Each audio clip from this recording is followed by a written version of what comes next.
जी तो स्टूडेंट अब हम इसका इस एक्सरसाइज का यानी 4D का क्वेश्चन नंबर हम 10 का पार्ट H सॉल्व करेंगे, जो क्लास 6 की बुक में से हम सॉल्व कर रहे हैं।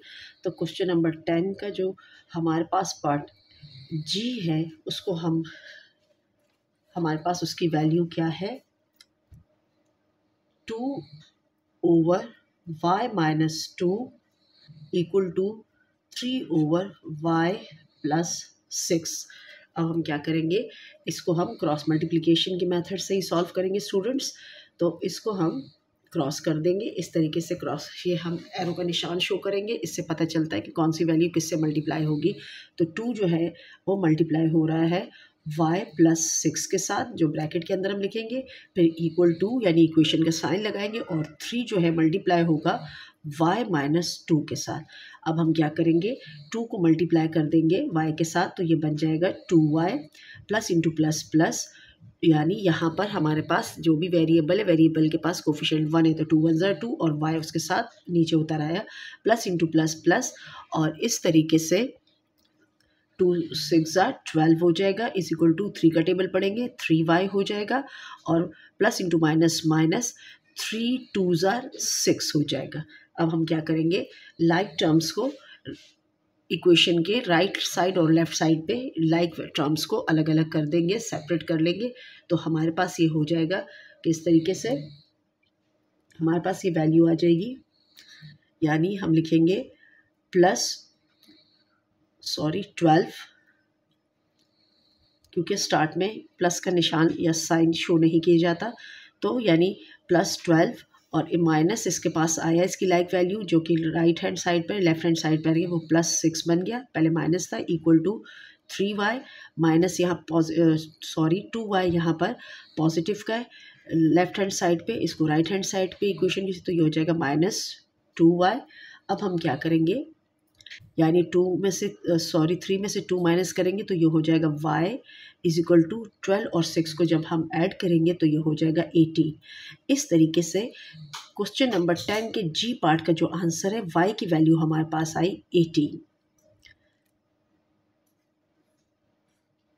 एक दफ़ा फिर मैं आपको रिपीट कर देती हूँ ये क्वेश्चन। हमारे पास क्वेश्चन था, G पार्ट जो था वो था 2/2/y-2 इक्वल टू 3/y+6। हमने क्रॉस मल्टीप्लिकेशन का इसमें मेथड अपनाया है, जो कि हमने प्रीवियस पार्ट्स में भी किया है। तो हमने क्या किया, 3 मल्टीप्लाई हमारा हुआ y-2 के साथ, और 2 मल्टीप्लाई हुआ है y+6 के साथ, जो यहाँ शो हुआ। ये ब्रैकेट और ब्रैकेट से बाहर की जो वैल्यू होती है, ये रिलेशन मल्टीप्लिकेशन को शो करता है, और यहाँ पर ये भी इनका आपस में रिलेशन। हमने फिर क्या किया, 2 को जब हम 2 को मल्टीप्लाई किया y और +6 के साथ, तो 2y+12 आया, इक्वल टू जब 3 को मल्टीप्लाई किया y-2 के साथ, तो हमारे पास 3y-6 आया। नेक्स्ट स्टेप में हमने क्या किया, हम लोगों ने लाइक टर्म्स को अलग किया, यानी +12 का जो लाइक टर्म थी वो -6 थी, जो कि राइट हैंड साइड पे थी इक्वेशन के, जब वो लेफ्ट हैंड साइड पे तो वो प्लस में हो गई, और जब उन दोनों को ऐड किया तो 18 आया, और -y की जो लाइक वैल्यू थी, 3y की जो वैल्यू थी वो 2y थी, जो कि पॉजिटिव थी, लेकिन वो लेफ्ट हैंड साइड पे पॉजिटिव थी, लेकिन जब राइट हैंड साइड पे तो वो माइनस हो गई। अब हमारे पास एक वैल्यू प्लस की है, यानी 3y प्लस का है और 2y माइनस का है, तो हमने दोनों को सब्ट्रैक्ट किया, 3 में से 2 माइनस किया, तो हमारे पास सिर्फ y बचा। y का मतलब है 1y, और कोफिशिएंट 1 को लिखा नहीं जाता, शो नहीं किया जाता। इस तरीके से हमारे पास, और 12 और 6 को जब हमने ऐड किया तो 18 आया, तो हमारे पास y का आंसर आया, यानी y की वैल्यू पार्ट G की जो है वो आई, वो हमारे पास y इज इक्वल टू 18। अब चलते स्टूडेंट इसके लास्ट पार्ट H की तरफ, और H की वैल्यू को पहले नोट डाउन करते हैं और फिर इसको सॉल्व करते हैं, और वो है 2/7y-3 इक्वल टू 3/9y-5। बिल्कुल पार्ट G की तरह ही है।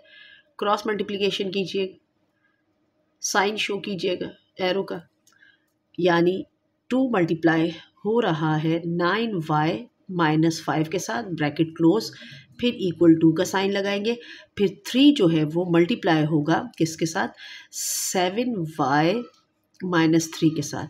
अब नेक्स्ट स्टेप में हम क्या करेंगे, 2 का टेबल पढ़ेंगे 9y और -5 के लिए। तो हमारे पास 2 जो है प्लस का है, 9 भी तो प्लस इंटू प्लस प्लस ही रहेगा, और 2 9s are 18, y plus into minus minus 2 5s are 10 is equal to 3 positive का है और 7 भी पॉजिटिव का है, प्लस का है, तो plus into plus plus 3 7s are 21 y और plus into minus minus 3 3s are 9। अब हमने क्या किया है, यानी जो ब्रैकेट से बाहर की वैल्यू थी वो ब्रैकेट के अंदर की वैल्यूज़ के साथ मल्टीप्लाई होने के बाद हमारे पास जो टर्म्स आई है वो आई है 18y माइनस 10। इक्वेशन के लेफ्ट हैंड साइड पे ये 2 टर्म्स है और राइट हैंड साइड पे है 21y माइनस 9 इक्वेशन के। अब हम क्या करेंगे, नेक्स्ट स्टेप में हम क्या करेंगे, लाइक टर्म्स को सेपरेट करेंगे। तो हम क्या करेंगे, हमारे पास है यानी 21y जो है वो बड़ी वैल्यू है, तो माइनस जो हमारे पास 18y है वो लेफ्ट हैंड साइड पे पॉजिटिव है, हम इसको राइट हैंड साइड पे भेज देंगे तो वो नेगेटिव बन जाएगी। तो हमारे पास रह जाएगा -10 और जो 9 उसकी लाइक टर्म है -9, जब वो लेफ्ट हैंड साइड पे अगर तो हो जाएगा +9 इक्वल टू 21y और 21y की जो लाइक टर्म है, लाइक वैल्यू है वो है 18y।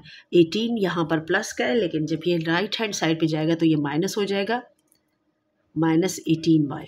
अब हम क्या करेंगे, यहाँ पर साफ आपको पता चल रहा है एक वैल्यू हमारी माइनस की है, दूसरी प्लस की है, और जब माइनस और प्लस दो अलग अलग हमारे पास ऑपरेशन होते हैं, साइन होते हैं, प्लस माइनस या माइनस प्लस माइनस हो जाएगा।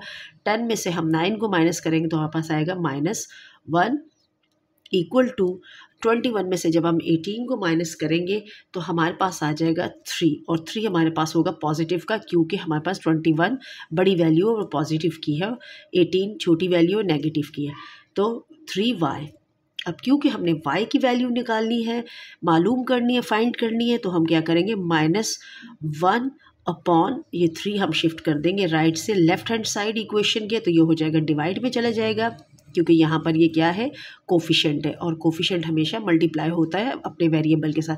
इक्वल टू y हमारे पास सेपरेट हो गया। इस तरीके से हमारे पास जो क्वेश्चन नंबर 10 का पार्ट h है उसका आंसर हमारे पास y इज इक्वल टू आया -1/3।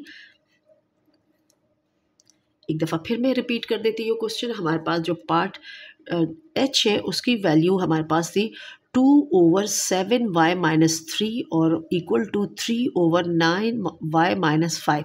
हमने इसको क्रॉस मल्टीप्लिकेशन के मेथड से किया, क्रॉस का निशान लगाया, इससे शो ये होता है कि हमने किसको किसके साथ मल्टीप्लाई करना है।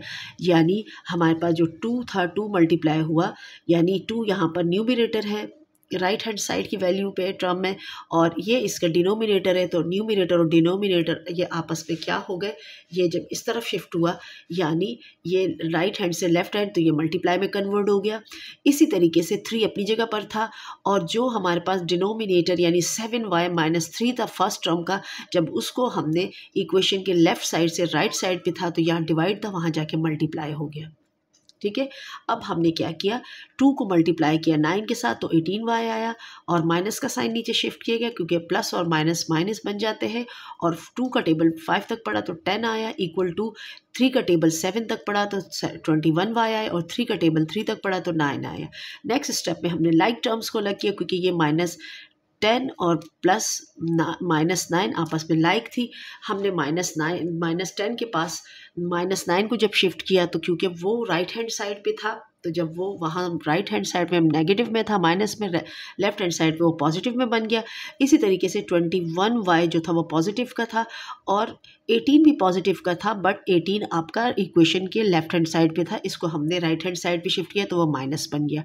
इस तरीके से 21 में से हमने 18 माइनस किया तो 3y आया, और हमने 10 में से 9 को माइनस किया तो -1 आया।